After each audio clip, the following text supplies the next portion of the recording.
Welcome to the Learning Pines YouTube. We hope this video helps. In this video, I will explain how to close your M1 Finance account. First, you'll need to decide between liquidating your assets and withdrawing the cash or transferring your investments to another brokerage. Each method has specific steps and considerations, including potential fees. We'll guide you through preparing your account, initiating the closure request, and what to expect once the process is complete. Let's get started. Before you close your M1 Finance account, it's crucial to prepare it properly.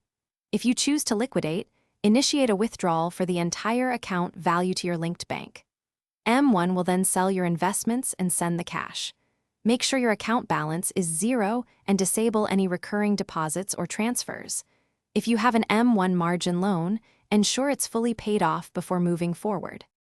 To initiate the closure, navigate to the M1 Finance Customer Service Hub or use the chat tool within the app or website. You can select My Account and then Close Account from the menu. Alternatively, simply type Close Account into the chat. If you prefer not to sell your investments, you can request a full account transfer to another brokerage, which typically takes 6 to 9 business days. Once your M1 Finance account is closed, you will still receive important documents like tax forms for the applicable periods. M1 Finance is legally required to send these, even after closure. It's a good idea to double-check that no funds remain and all services are canceled. If you ever wish to return, you'll generally need to open a new account rather than reactivating the old one. Thanks for watching.